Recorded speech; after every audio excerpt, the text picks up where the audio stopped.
శ్వేతపత్రాలతో political heat పెంచేస్తున్నారు CM Chandrababu Naidu. ఇప్పటికే 4 అంశాలపై వైట్ పేపర్ రిలీజ్ చేశారు. ఇవాళ ఏపీలో శాంతి భద్రతలపై శ్వేతపత్రం విడుదల చేయనున్నారు. 5 ఏళ్ల కాలంలో నమోదైన కేసులు, ప్రభుత్వ తీరును ప్రస్తావించే అవకాశం ఉంది. ఏపీలో అధికారంలోకి వచ్చిన కూటమి గత ప్రభుత్వ విధానాలు, లోపాలను వేలెత్తి చూపుతోంది.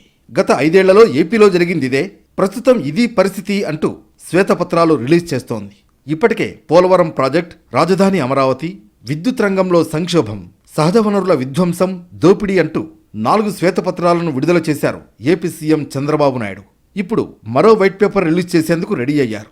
4 శ్వేతపత్రాల్లో 4 రకాల ఇష్యూస్ను ప్రస్తావించిన చంద్రబాబు నాయుడు ఇవాళ శాంతి భద్రతలపై వైట్ పేపర్ రిలీజ్ చేస్తారు. గడిచిన 5 ఏళ్లలో రాష్ట్రంలో శాంతి భద్రతలు ఎలా ఉన్నాయి, గత ప్రభుత్వం ఎలా వ్యవహరించింది, 5 ఏళ్లలో ఎన్ని అక్రమ కేసులు బనాయించింది, నిర్బంధాలు, ప్రతిపక్షాల అణచివేత లాంటి అంశాలను ఇవాళ విడుదల చేసే శ్వేతపత్రంలో ప్రస్తావించనున్నారు. అలాగే ఎస్సీలపై దాడులు, హత్య కేసులు, అమరావతి రైతుల ఉద్యమం సమయంలో గత ప్రభుత్వం ఎలా వ్యవహరించిందనే విషయాలతో శ్వేతపత్రం ఉండే అవకాశం ఉంది. అంతేకాకుండా డాక్టర్ సుధాకర్ కేసు, దళితుడైన డ్రైవర్ సుబ్రహ్మణ్యం కేసు, కోడికత్తి కేసు వ్యవహారంలో గత ప్రభుత్వం తీరును ప్రస్తావించనుంది.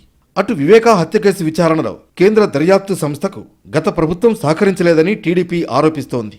ఈ పాయింట్ను కూడా వైట్ పేపర్లో పెట్టే అవకాశం ఉంది. గత 5 ఏళ్లలో హైకోర్టులో భారీగా హెబియస్ కార్పస్ పిటిషన్లు దాఖలయ్యాయి. వీటన్నింటినీ ప్రజల ముందుకు తీసుకురావాలని కూటమి ప్రభుత్వం భావిస్తోంది.